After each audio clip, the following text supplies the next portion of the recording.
Assalamualaikum warahmatullahi wabarakatuh. Sahabat Islam familiar yang dirahmati Allah,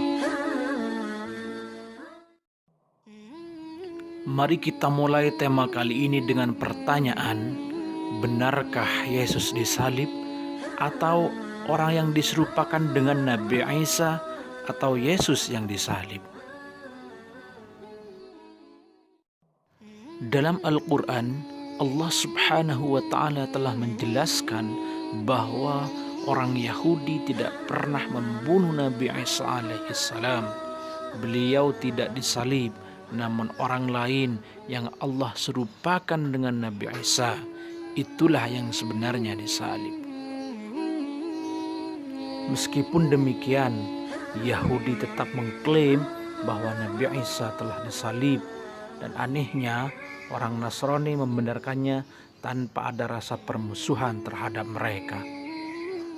Sebagaimana firman Allah dalam surah An-Nisa ayat 157. Bismillahirrahmanirrahim.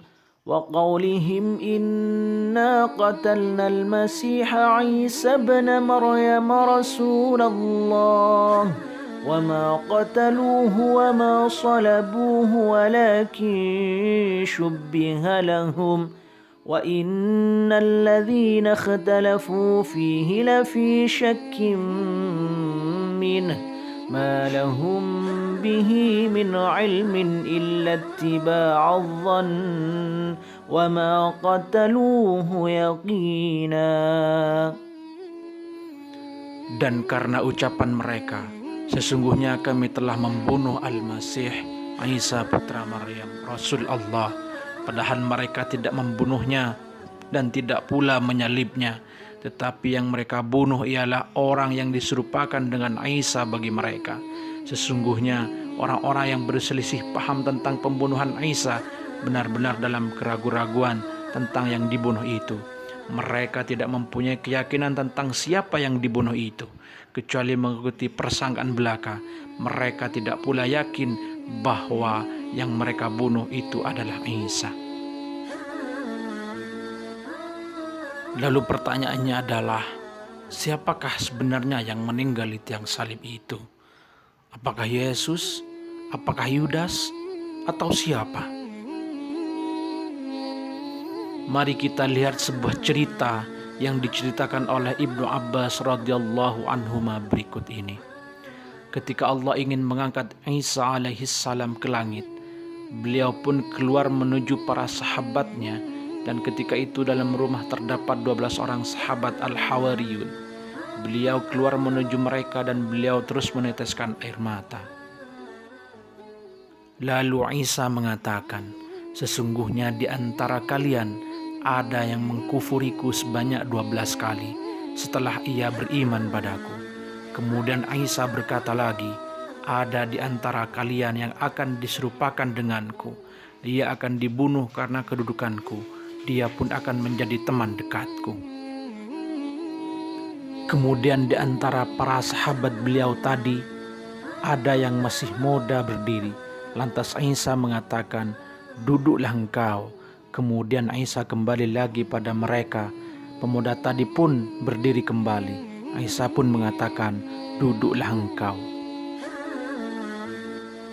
Kemudian Isa datang lagi ketiga kalinya, dan pemuda tadi masih berdiri, dan ia mengatakan, aku, wahai Isa, betulkah engkau yang ingin diserupakan denganku? Ujar Nabi Isa alaihissalam. Kemudian pemuda tadi diserupakan dengan Nabi Isa. Isa pun diangkat melalui lubang tembok di rumah tersebut menuju langit.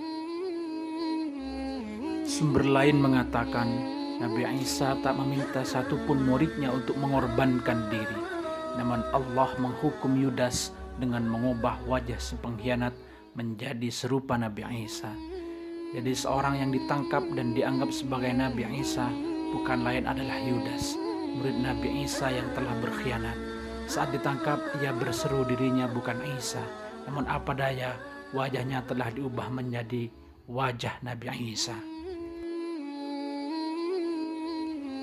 Ibnu Katsir dalam Stories of the Prophets tak menyebut rincian siapakah yang diserupakan wajahnya dengan Nabi Isa, apakah Yudas atau murid Nabi Isa yang lain. Namun ia menegaskan bahwa yang ditangkap Yahudi adalah orang lain yang diserupakan wajahnya dengan Nabi Isa. Namun dalam Al-Quran Allah menegaskan bahwa tak membiarkan Yahudi membunuh Isa ataupun menyalibnya. Yang terjadi adalah Allah menyelamatkan Nabi Isa dari musuh-musuhnya dan mengangkatnya ke langit. Mereka tak pernah membunuh Nabi Isa, yang mereka bunuh adalah orang lain.